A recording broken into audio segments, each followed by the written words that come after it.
Welcome to Pleasureology Island. I'm Freethought Steve. Thanks for stopping by. This is the Ganjadelic Happiness class, also known as the Cannabis Euphoria Club. And our idea here is let's increase the amount of pleasure that we get from our cannabis high, from our sexual pleasure system, and from our whole life in general. And how can we do that best? Because it's my opinion that most people who are just using cannabis recreationally, and there's absolutely nothing wrong with that, certainly a lot better than not using cannabis at all, but just using cannabis recreationally means, well, we get high and we continue to do, whatever it is that we ordinarily do, watch TV or be with our friends or do something. And that's, in my opinion, that's using only about 10% of the potential pleasure that we could be getting out of our use of cannabis, which is a wonderful substance. And the other 90% of the pleasure potential, it's there, but we have to know how to actualize that potential. As we humanistic psychologists would say, we humanistic psychologists are big on actualizing our potential in whatever area of life it happens to be. And cannabis can help us actualize our potential for happiness and for pleasure, for euphoria. Euphoria meaning any state of consciousness that feels good and that we want to continue being in that state of consciousness because it does feel good.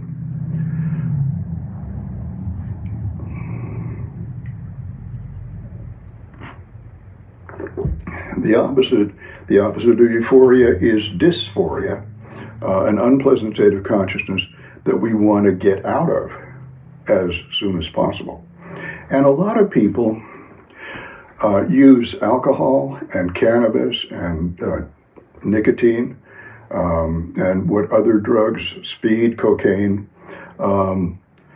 to escape the dysphoria that they feel habitually, because our emotional brain, the part of our brain that makes our consciousness either feel good or feel bad emotionally, our emotional brain has gotten in a habit of feeling anxious and tense and depressed and urgent and craving things that we don't have. Our emotional brain is in a sort of state of urgency, anxiety, tension, dissatisfaction. And that's what Gautama, the Buddha in India, was talking about when he said that all life is suffering. The word suffering is a little bit extreme. Supposedly what he meant was that all conscious existence is a state of dissatisfaction, a certain amount of dissatisfaction with where we're at and what we're doing and what's going on. And so he was teaching meditation as a way of overcoming that state of dissatisfaction so that we could actually enjoy our conscious life. But he didn't talk about using cannabis to help do that. And the Buddha didn't talk about doing physical exercises to help our body relax. And so he wasn't into yoga as such, even though he came from India. And yoga is one of the two important pleasureological systems. The other one is Taoism, that were developed in Asia, I think, as a result of people starting to use psychoactive cannabis. Now, psychoactive cannabis, I used to think was just a naturally occurring thing like psilocybin mushrooms. Nobody ever bred psilocybin mushrooms to be hallucinogenic. The mushrooms did that all by themselves. Probably to keep from being eaten, because most animals that would eat mushrooms wouldn't necessarily enjoy tripping out if they didn't know what was happening to them. But anyway, I thought cannabis was like that. That cannabis came psychoactive and naturally selected by nature. And it was just one of the good things that nature has given us. But recently I learned that was not true at all. People had been using the hemp plant for thousands of years to make clothing and make ropes and other things using the fiber of the hemp. And it wasn't until about 4,000 years ago, about 2000 BC, that in Western China, people began to notice the enjoyable psychoactive effects of cannabis and began to breed cannabis specifically for its psychoactive effects. This is according to geneticists who've compared, different strains of cannabis and their DNA. They have concluded that cannabis was first selectively, intentionally bred by human beings to be more psychoactively powerful in Western China about 2000 BC.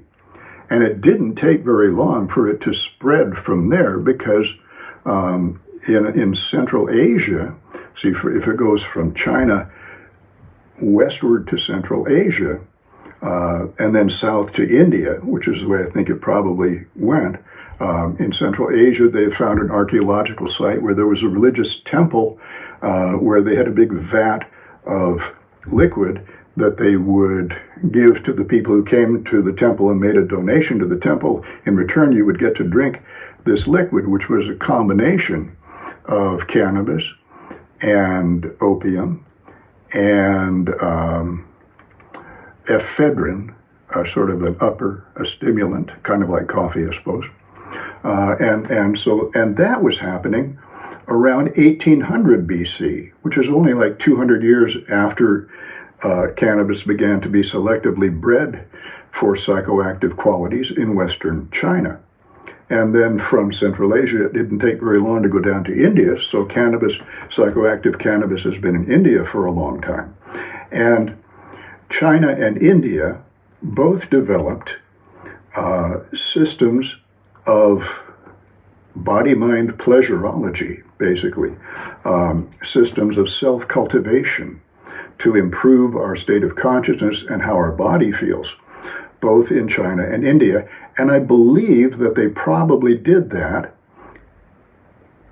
after they started getting high. And, they didn't have computers in those days. They didn't have movies. They didn't have a lot of distractions. They didn't have recorded music or anything like that. So they had more time on their hands to say, well, how can we use cannabis to make ourselves feel better? And they invented these systems of self-cultivation that all have certain things in common. Okay? There are movement exercises and stretches that we do if we're going to follow one of these paths of self-cultivation that make our body feel better. Because the better our body feels, the better our emotions feel. Our emotional brain gets input from our body. It gets input from our thoughts, it gets input from the outside world, but it does get input all the time from our body. It goes to the emotional brain, and when our body feels good, our emotional brain makes us feel better. Because what the emotional brain's job is to output emotional energy into consciousness so that our consciousness takes on an emotional feeling quality, either feeling good, feeling euphoric, or feeling bad, feeling dysphoric, depending on what kind of input is coming to the emotional brain. And if we're in pain, and our body feels uncomfortable, then our emotional brain is going to send dysphoria, bad feeling energy, into consciousness. But if our body feels good, like if we've been in a hot tub, or a hot spring, or taken a hot shower, hot bath, we've gotten a massage, or if we've done yoga or qigong exercises to make our body feel good, then our emotional brain will send euphoria energy into consciousness, good feeling energy, happy energy into consciousness. So when our body feels bad, our emotional brain sends unhappiness energy into consciousness. But when our body feels good, our emotional brain sends good feeling energy into consciousness. And so I think that these folks back in China and India 4,000 years ago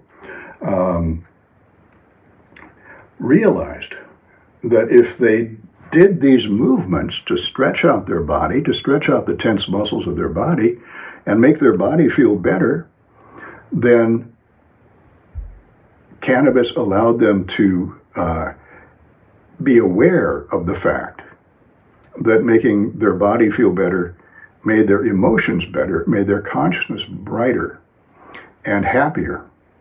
So I think that's why. And cannabis has the property of enhancing all of our sensations, whatever they might happen to be, including the sensations from our body.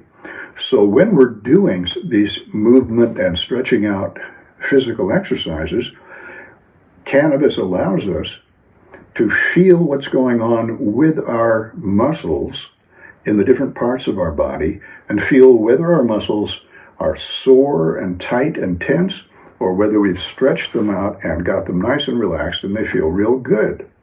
And cannabis is almost like a telescope, allowing us to look at our body more clearly and more in greater detail than when we're straight.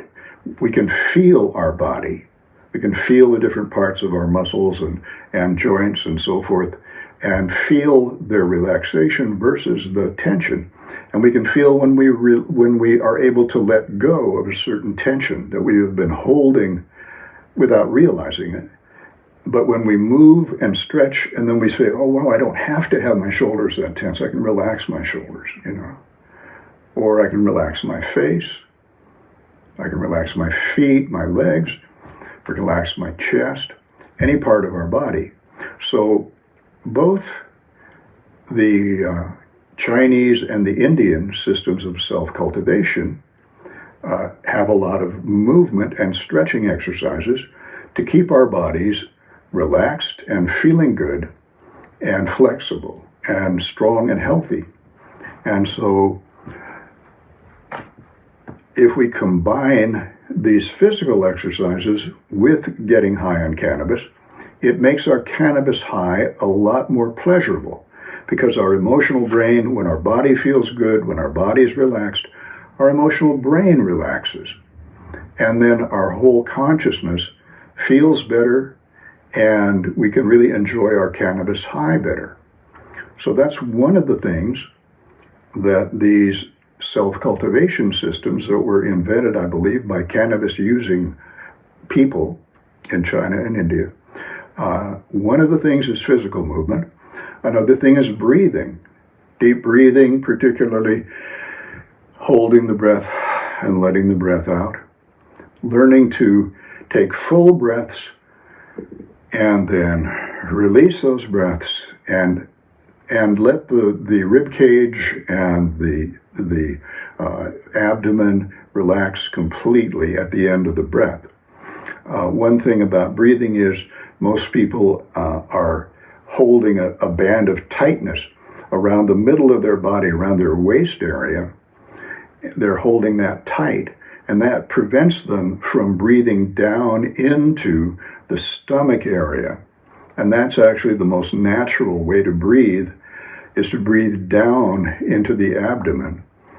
And there's a muscle there called the diaphragm that expands downward. It's like this, and it expands downward like that. And as it does, the lungs expand downward, and we bring air into the body, and the stomach expands forward. So it's important to learn how to relax our stomach muscles, our waist muscles, our abdomen muscles, in order to breathe down into the lower back and stomach, and it's very relaxing when we learn how to do that. That in and of itself is a very relaxing thing. But then we also learn to, after we have breathed down into the diaphragm and the stomach, then we learn to breathe up into the rib cage in the center of the chest and the upper chest, and expand the rib cage as well, and that feels good. And then we hold that expansion for a little while, and then we let it out. We let the rib cage relax, we let the diaphragm muscle relax, and let the air flow gently out of our lungs. And we do that on a rhythmic basis. You can do that counting in, that you count in for 4 counts, you hold it for 4 counts, then you breathe out for 4 counts, and then relax for 4 counts, and then breathe in again. Any number, you can do any combination. The main thing is to get yourself breathing in a nice full breath, expanding the stomach downward and the chest upward. And then after holding that for a little bit, don't make it a real contest with yourself, because it's supposed to be completely calm. We hold the breath only as long as we can do so calmly, and then we let the air out gently. We allow the rib cage to relax, allow the diaphragm to relax, allow the upper back to relax, and let the air flow out of the body, and then repeat that. So breathing is another thing that these methods of self-cultivation have in common. And after you've done a lot of deep breathing, once again, this makes the body feel better.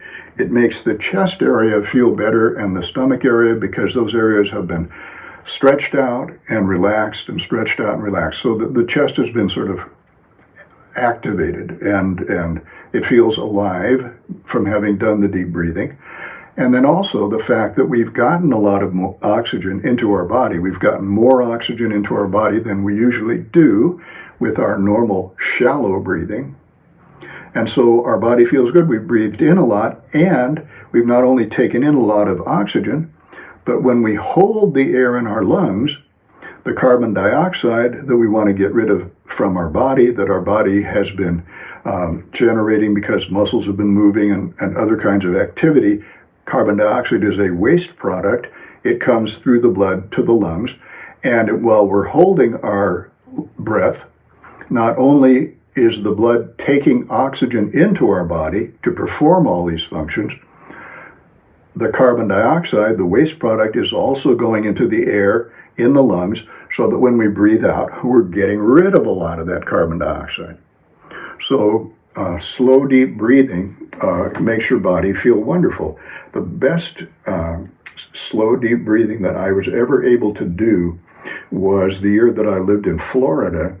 I was living in my Volkswagen van, 1974, 75. And that winter, I worked in a hotel, slept in my van and in the hotel parking lot. And the hotel was right across the street from Hollandale Beach, a little public beach. And I could just wake up in the morning, drive directly across the street to the parking lot of the beach, open up the side door of my van. I had a flat sleeping platform in the van, and I did my yoga on that. And then I would get out and go onto the beach and go swimming offshore, just north of Miami Beach. And it's a wonderful place to swim because there's a sandbar. You wade into the water and it comes up, to your waist or a little bit higher. But if you keep on wading in, instead of it getting deeper, it starts getting shallower because there's this sandbar offshore. And eventually the water's only about that deep. It's only about a little more than knee deep. And that sandbar runs parallel to the beach, north and south, as far as you want to go. So I could be offshore and there was nobody out there. It was shallow, so I didn't have to worry about drowning or sharks or anything. And I could just swim along this sandbar parallel to the shore as far as I wanted to go and then come back. And I was reading a book about yoga. I'm 25, 26 years old at this point. in my life. I've just gotten my bachelor's degree in psychology, and I'm taking a gap year. Now, before I do something else, I went back then and got a teaching credential, and then I took another gap year and went back and got a master's degree in psychology. But anyway, so this is when I'm 26, and I have a year off, and I'm just working in the hotel. And so I was reading this book on yoga, and it told how to do yoga swimming. And the way you do yoga swimming is the combination of the breaststroke, like that, and a frog kick along with the breaststroke. And what you do is you take you breathe in as you do the first stroke. Then you put your head down in the water and you hold your breath as you do the second stroke. And then on the third stroke, when you get to about here, you start breathing out, and you breathe out till you get to there, and then you lift your head and breathe in, and that's the first stroke of the next cycle. And then hold the breath for stroke 2 and 2.5, and then let the breath out at the end of stroke 3, and breathe in again. And I had never been able to swim any length of time, any distance really, for any length of time before that, because I was trying to swim too hard. I was doing the crawl, taking a breath every time my arm came up, and kicking and this overarm crawl thing, and trying to go fast before I ran out of breath to get to the other end of the swimming pool, let's say. And I couldn't do that. I mean, I was using my muscles so vigorously that they were generating a lot of carbon dioxide, and I wasn't able to get out the carbon dioxide and get in the oxygen with this quick, overhead breath thing. I was not able to stay within the amount of oxygen that I could take into my body. I was generating too much carbon dioxide because I was doing it too urgently. So the first thing I realized with this yoga swimming was I wasn't going to try to go forward in a hurry.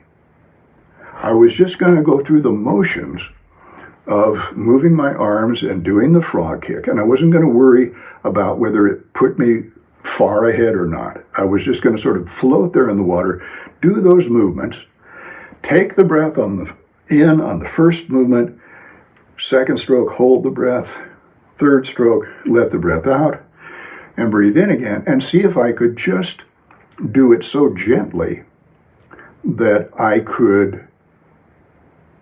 didn't have to stop because I was running out of oxygen, that I could continue. And I found that I could. I found that very gently, I could go through the water, do these movements, take in the breath, hold it, let the breath out, and do the next one. And I didn't have to stop because I ran out of oxygen. I could keep going indefinitely. And as I began to do it all through the winter, I began to calm down emotionally. That was the main thing, because we don't know it, we don't realize it, but our brain uses a whole lot of oxygen. It uses up to 1/3 of the oxygen that we breathe in. And so if our brain, particularly our emotional brain, is in a sense of urgency or panic, or, oh, I've got to hurry, it uses a lot more oxygen than if we're just calm and saying, okay, I'm just floating along here. This is cool. I'm breathing in deeply. I've got plenty of oxygen in my body. Breathing out, breathing in again. And I was able to stay calm. I was able to start stroking a little more vigorously and kicking a little more vigorously. So I was actually moving through the water at a reasonable pace and still stay within my oxygen level. And eventually I got to be able to do many strokes. I could hold my breath for 8 strokes and then let it out and keep going like that. And at the end of my swimming, I would swim up along the sandbar for a long ways, and then I turn around and come back. And at the end, instead of feeling exhausted and panting and needing to get my breath, I felt super oxygenated. My whole body had been getting more oxygen than it needed, and my body had been moving in a nice, gentle way. All the blood was flowing through all of my limbs. The circulation was going, taking the oxygen to every part of my body. So when I finished my swim, I just felt super oxygenated, super relaxed, super good. I would stretch out my towel under a palm tree, lie down in the sun, and maybe read a book or just lie there and enjoy feeling so good. So yoga swimming is one excellent way of both getting good physical exercise and getting plenty of oxygen throughout your entire body. And your body ends up feeling so good because it's got so much oxygen that your emotional brain makes your consciousness feel good. You feel euphoric because the emotional brain says, wow, my body feels great. My brain feels great. So emotionally, I feel great. So yoga swimming was really a wonderful, wonderful exercise. And so if you have the chance to do that, it's important, I think, to do it in water that's not too cold. Down there in Florida that winter, the water temperature was always pleasant and reasonable. It never got real cold. And by late spring, it started to get real warm. And by the summertime, it's actually like bath water. It's really quite warm. So anyway, if you have some reasonably warm water, yoga swimming is a great thing to do. And you can do it with a mask and snorkel also. And so if you're doing it with the mask and snorkel, the advantage is that when you take your breath, you don't have to lift your head out of the water like that and put it back in the way that I was doing. You can breathe in with your head in the water, and so your head and neck stay in a straight line. And that was one of the important things for me to realize was I needed to relax the back of my neck and let my head be in a straight line with my body as I swam. I wasn't holding my head up like that. I was having it like that in a straight line with the rest of my body. And only when I breathed in did I bend my neck and lift my head back. And so I could breathe in and then bring it back down. But if you have a mask and snorkel, you don't even have to do that. So that's really cool. All right, so that's two things that these self-cultivation methods have in common. The methods that I believe were invented by people who were using cannabis. The physical movement, this yoga and qigong stretching movements, and then the deep breathing, which in yoga is called pranayama, and then calming down emotionally, and working with consciousness. See, there's really three parts to our body, our emotional brain, and our conscious brain. And so there are different techniques for working with each one of them. The breathing and the stretching movements are obviously for the body. The emotional brain, calmness, I find meditation is for calmness. And then also guided relaxation is for calmness. I have relaxation programs that I made. One of them is called A Walk in Provence. The other one is called a Greek Island Vacation. And these are guided meditations where I'm describing that we're either in Provence or we're on a Greek island, and we can do it in any place we want, any place that we enjoy imagining ourselves. And just being in a place that's safe and calm so that we feel peaceful and serene. We're just visualizing ourselves someplace really calm and peaceful, okay? And so what we're doing is we're creating visual images in our consciousness using our imagination, And our emotional brain responds to those images in consciousness, those imaginary images that we're creating. And what we have to do is just really immerse ourselves in that imaginary scene, and our emotional brain will help us calm down. If we imagine we're lying on a beautiful deserted beach on a Greek island, and it's just a beautiful sunny day, and there's this warm water that's there just lapping at the shore, and a little breeze on us to keep us cool, and we're lying on the beach there. We can begin to feel our emotional brain, begins to feel just nice and relaxed, nice and calm. And that's a very important aspect of things, because calmness and relaxation are much more enjoyable than tension and anxiety. Tension and anxiety, if that's how the emotional brain is working, and that's where tension and anxiety come from, is the emotional brain. If the emotional brain is generating anxiety, then we're going to feel anxious in consciousness. And feeling anxious is not euphoric, it's dysphoric. It's an unpleasant feeling rather than a pleasant feeling. So we don't want to be feeling anxious. We want to be feeling safe, because anxiety is a kind of fear. And we want to feel like there's no pressure on us. We're on vacation on a Greek island. We're lying on the beach. Nobody is demanding anything from us. We can just lie there and enjoy being totally relaxed and listening to the sound of the waves, maybe some seagulls. And that's a euphoric feeling. That relaxation feels good. And this is what's really essential, is the idea that we calm down our emotional brain so that we can enjoy being with ourselves. A lot of people use psychoactive substances of various types to escape from themselves, so they won't notice how they're feeling, because how they're feeling isn't good.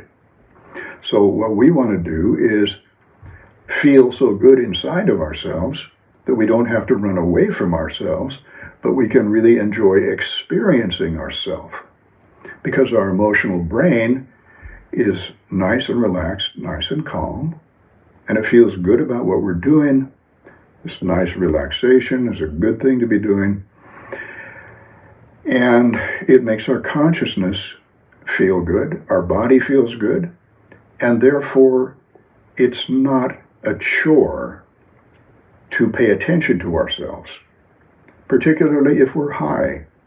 Because if we're calm and we're high, being high just makes everything feel pleasurable. It helps us automatically feel pleasurable. But it's good to use cannabis to experience ourself more vividly and more clearly, so that we can know whether we're anxious or relaxed. And if we are anxious, learn to relax, figure out how we can change that anxiety to relaxation. Anxiety has many causes. A lot of anxiety comes just from having a tense body, and it's kind of a vicious cycle, because anxiety creates muscle tension, and then when we have muscle tension in our body and our emotional brain feels our body being tense, that makes our emotional brain more tense and more anxious. It feeds on itself. It's a feedback cycle that is one that we don't want to have going on. We want to instead break that cycle and say, okay, is there any reason for me to feel anxious? I'm in a safe place. Nobody's going to attack me here. I'm in a nice, safe place. I don't have to feel anxious about that. there are a lot of pressures that we have in life, that demands that are made upon us by our job or by school, by our parents or by our spouse and family. There are a lot of pressures on us. And what we have to say is, okay, for the time being, for right now, what's important for my own happiness is that I be able to relax and say, okay, I will get all those things done later. Whatever demands are being placed on me, I will deal with them later. But right now, in order to take care of myself, so that I will be able to take care of my responsibilities, whatever they happen to be, if I take care of myself, then I will have more energy to deal with that stuff, particularly emotional energy. We'll have more emotional fortitude. We'll have more emotional strength if we are relaxed and feeling good. Then we can deal with these things. But first, we need to rest and relax, because a lot of us are on the go, constantly. The whole time that we're awake, we're on the go doing one thing or another. And then maybe we, collapse in exhaustion and watch TV for a few hours and then go to sleep. But even going to sleep may be a problem because our mind is racing and so forth. So it's very important for us to take a certain amount of time to break that habit, to get out of that habit of constantly hurrying through life because we've got things we have to do and we're anxious about that, and our anxiety makes us hurry through everything. And we have to take a break from that and say, okay, this is self-nurturing time. This is time for me to take care of myself so that I can survive, because being constantly tense is bad for our health in the long run. So guided relaxation is one way to take a break from all that. If I'm, and I will put some of these up on the internet, I will put on some relaxation programs that you can listen to, and just let my voice calm you down. My voice being calm as I describe the whole thing. You just close your eyes and let my voice talk to your emotional brain, because the calmness in my voice will calm down your emotional brain. Emotions are contagious. If we are with anxious people, that will make our emotional brain more anxious. But if we're with a calm person, then our emotional brain becomes calmer. And so guided relaxation is a good way to learn how to be emotionally calm. Now, the best way to learn to be emotionally calm, to experience that, is to be nurtured by someone else. And that's why I would suggest that you find two friends who are willing and who want to do this kind of self-transformation work to go from tension to calmness. Get two friends, and if you got three people, you can form what I like to call a tender nest. A tender nest, a little nest of three people who are tender with each other. And the way that they are tender with each other is we give each other sandwich hugs and clothes on massage. A sandwich hug is just what it sounds like. There's one person here facing this way, and there's another person facing them, and they hug them as in an ordinary hug from in front. But then we add a third person who comes along and hugs the middle person from behind. And so the middle person is in a sandwich between someone hugging them from in front and someone hugging them from behind. And everybody has to want to do this. You should never force anybody to do this if they're scared of it. But there's nothing to be scared of. To allow yourself to be hugged from in front and behind at the same time.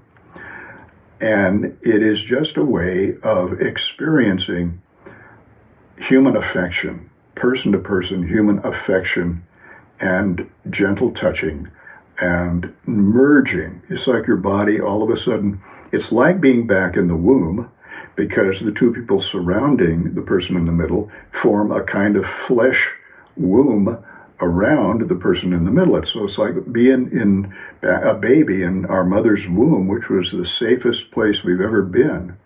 And it's like feeling that again. It's one of the feelings, it's one of the experiences that you could call an oceanic experience, because you really feel like you're in an ocean of human love when you've got someone hugging you from in front and in back. And the hug should go on for a long time. It should go on for, a minute at least, and maybe 5 minutes, as long as you want.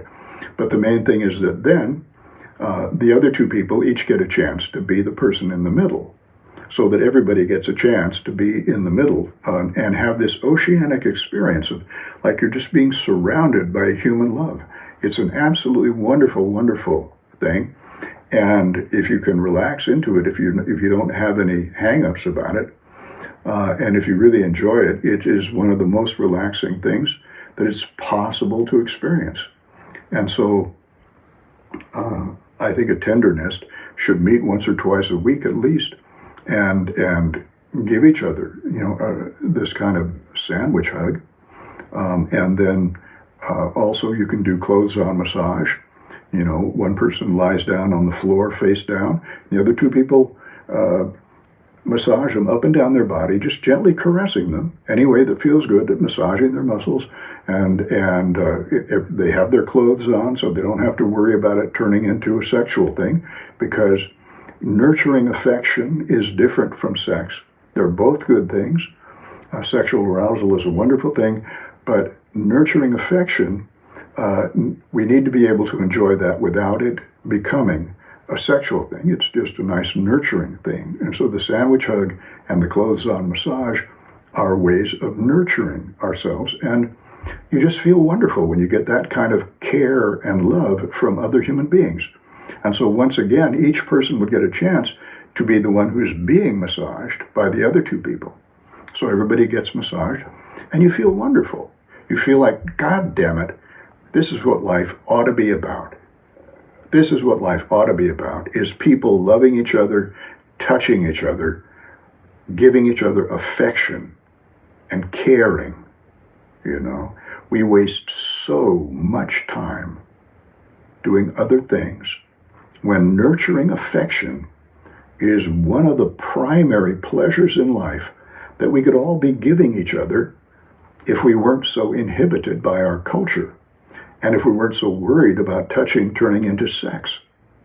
But in a tenderness, when you're having a nurturing affection meeting, you're having sandwich hugs and clothes-on massage, and then you can sit together, on the couch with your arms around each other, whatever you want to do, staying in physical contact, but just nice, relaxed, affectionate contact. That's what human life ought to be about, is that kind of human connection. And you see, that's one of the things that the counterculture was discovering and realizing. We grew up in this back in the 1960s and 70s. We had grown up in this very straight culture where people didn't touch each other, didn't hug each other, not even briefly, just very formal. And we were starved for that kind of physical affection.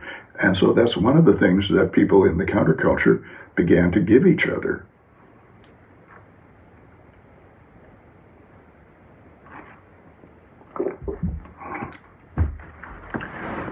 So guided relaxation is one way to help the emotional brain calm down. And nurturing affection is a wonderful way to help the emotional brain not only calm down, but generate tremendous euphoria in consciousness from that physical touch. And then another way to help our emotional brain calm down is to meditate, to stabilize our consciousness.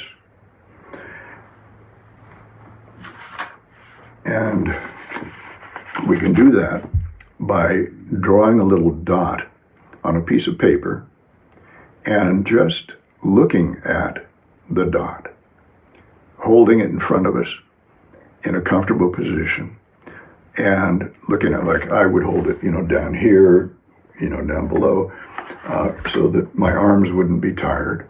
But you just look at that, and what that does is it stabilizes your field of consciousness. It stabilizes the visual field, which is the most prominent part of our field of consciousness. And when I talk about a field of consciousness, you're saying, I'm not sure what you're talking about. What do you mean, field of consciousness? Well,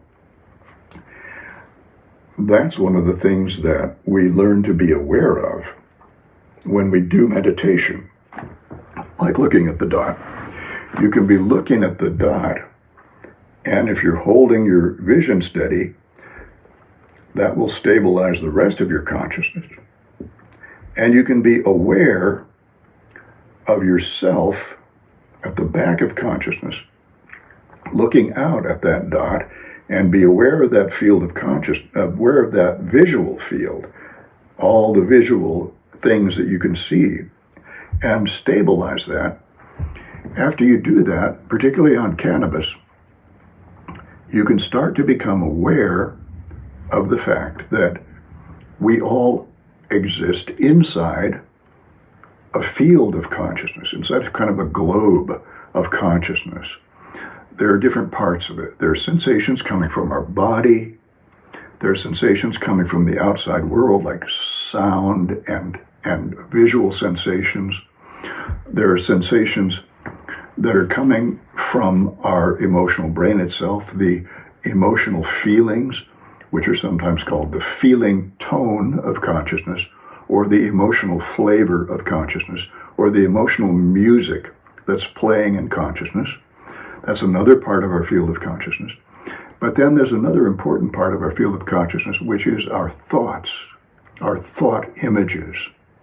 And remember, we were talking about that a little earlier with the guided relaxation, how we deliberately create thought images. We close our eyes and we deliberately create thought images of some peaceful, calm place that we want to be.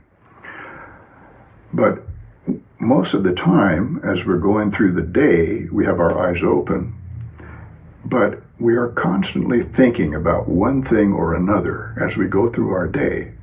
And all of those thoughts are accompanied by two kinds of sensations. There's the voice in our head, where we're talking to ourselves all the time. Or if we're unlucky and we've heard some piece of music recently that really catches in our consciousness and becomes an earworm, one of those tunes that you just can't get out of your head. You can hear that playing in your head. Well, obviously, if the music has stopped, where's that coming from? Where's that tune coming from? From our own brain. It's coming from the same part of our brain that generates our internal dialogue, our internal conversation and chatter. It will be generating that earworm at the same time, that piece of music that plays over and over and over. But most of the time, our internal dialogue is verbal. We're talking with someone else, or we're talking to ourselves, constantly going on inside our consciousness. But we're usually not aware of it. We're not aware that we're chattering on inside our consciousness. And so there are imaginary sounds, imaginary voices, and imaginary music and other sounds that our own brain is generating. That's one kind of internally generated sensation. And the other is visual scenes that are in front of our eyes. And once again, we're oftentimes not very aware of them, but we can be living in a whole imaginary situation at the same time that we're going through our real life doing something completely different. And probably the primary example of that is if you're out on the freeway and you're driving for a long distance on the freeway, and it's pretty boring. And you start to think about, you might have some sexual fantasy. You might have, you might be hungry and think about some food. You might be thinking about a problem at work or school or with the family or something. Or you might be remembering something that happened in the past, some good memory that you had or some bad memory. And whatever those scenes are, those visual scenes are, that our brain is creating in consciousness, our emotional brain is responding to those scenes. It's responding to the words we are saying to ourselves, the dialogue we're having, and our emotional brain is responding to the scenes that we are imagining ourselves in. And so we can be cruising down the freeway, our mind can be somewhere entirely different, and then all of a sudden, the cars up ahead of us, their brake lights come on and they stop and there's a traffic jam, and we have to come instantly back from wherever it was that we were in our fantasy. Boom, we have to come back to reality and hit the brakes so that we don't run into the back of the car in front of us. And that's a time when we can really be aware of the fact that we've been driving along the freeway and thinking about something entirely different from what we're actually doing. And then I call that a Zen moment, when all of a sudden there's a unusual traffic situation that we have to deal with, and that brings our attention out of fantasy and back to reality. Because reality, Zen, is about reality. Zen meditation is thought clearing meditation.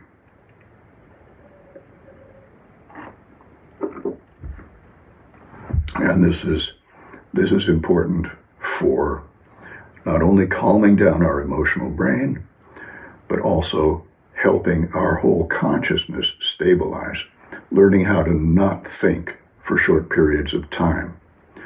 And all these thoughts are being generated by our own brain.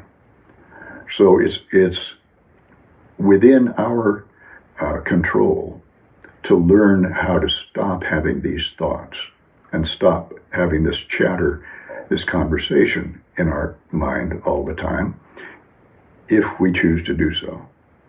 And it's a valuable thing to do, even if we can only do it for 5 seconds or 10 seconds or a half a minute. That's a long time to really keep our mind free of thoughts. Because when we're able to do that, we're able to perceive the outside world clearly and very, very accurately. But at the same time, we can learn how to stabilize our attention. Instead of letting our attention dart around from one thing to another or from one thought to another, we keep it stabilized. That's why, looking at a dot can be good. You can practice Zen meditation looking at a dot to stabilize your attention, stabilize the visual field, and then what you do is you listen for sounds out in the environment. And listening for sounds is, in fact, the best way to learn how to quiet and turn off the chatter, the internal dialogue that we're constantly having with ourselves, the imaginary voices in our head.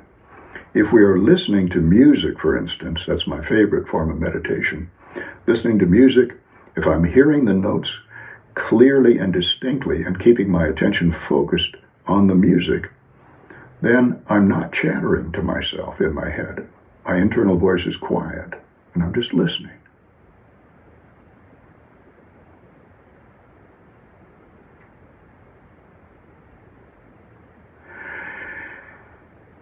Zen is a way of developing our power of attention so that we can focus our attention just right where we want it to be and keep our attention there, even if there are distractions around us.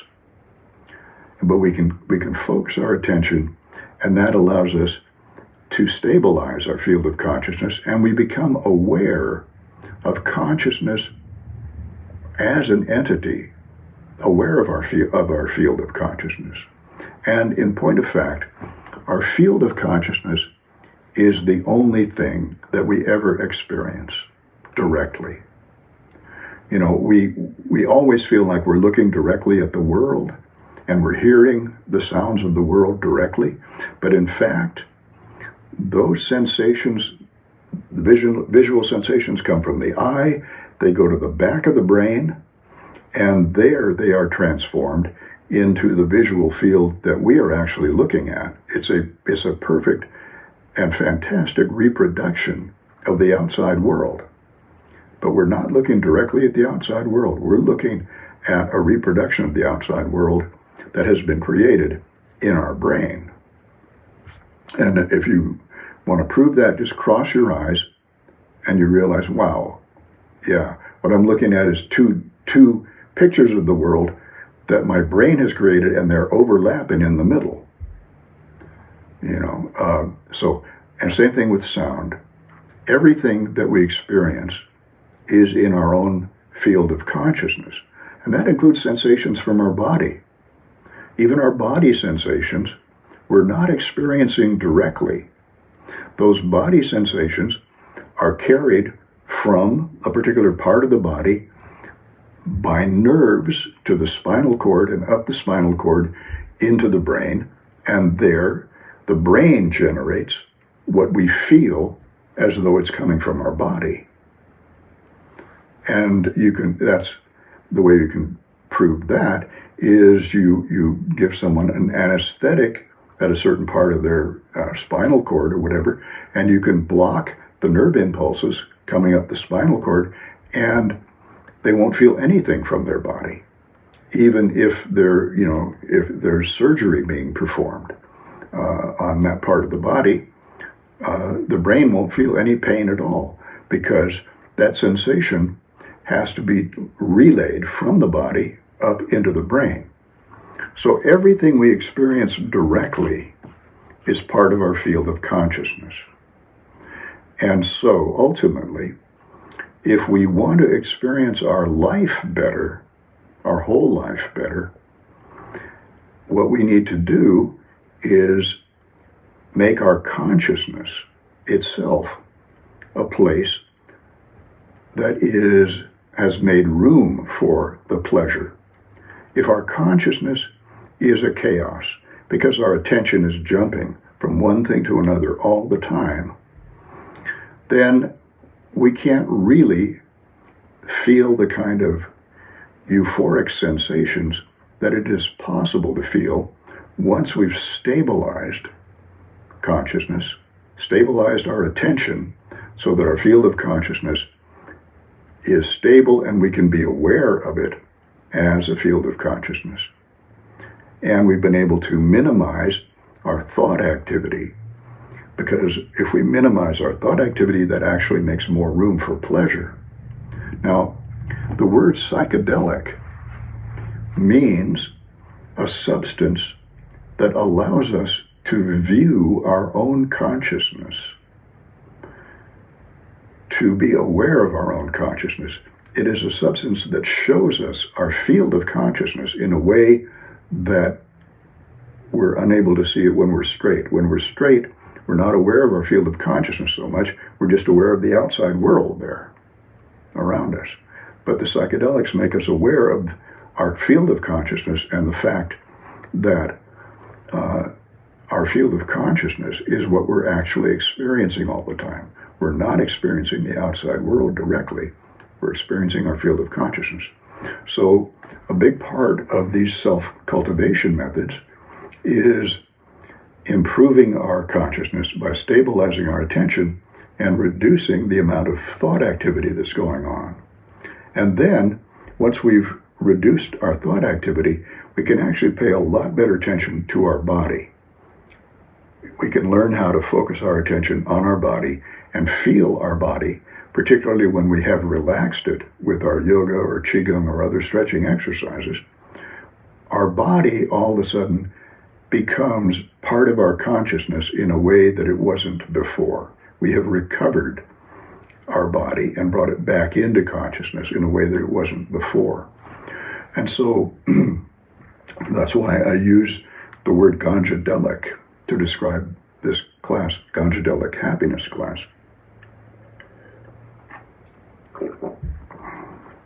We're using ganja, we're using cannabis in a psychedelic way to help us be more aware of our consciousness. And by being more aware of it, that allows us to improve it. We can transform our consciousness and our body gradually over time by doing all of these kinds of things that I have described to you today. So that kind of gives you a preview of the kind of things that are involved in this cannabis relaxation program, body-mind relaxation program, that indeed will lead to much greater pleasure, particularly much greater sexual pleasure. And I will just leave you with that thought that orgasm and pre-orgasmic sexual pleasure are made much, much more pleasurable. We can learn how to do super euphoric sex. It's a special technique where it's like edging. If you know what edging is, it's like edging, but it's like, edging with benefits. It's like edging that really works because your body's relaxed, your emotions are relaxed, and you know how to blend emotional arousal and physical sensations in order to create bliss in a cloud that fills your whole consciousness without having an orgasm. And then when you're ready to, you can trigger the orgasm, and the orgasm will fill your whole consciousness every time you get one of those flashes of orgasmic pleasure, because the muscles in your sex organs are ejaculating or contracting. Those orgasm muscles are contracting. Each contraction of the orgasm muscles sends a surge of pleasure up to the brain, and instead of it being just a narrow, focused orgasm, it's a broad, cosmic orgasm. It's an oceanic orgasm. It's another one of these oceanic experiences that fills your whole consciousness.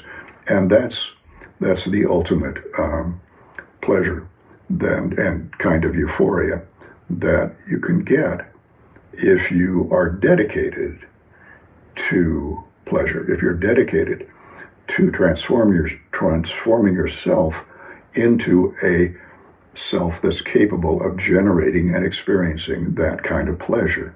So I'll talk about that more next time. Thanks very much for listening.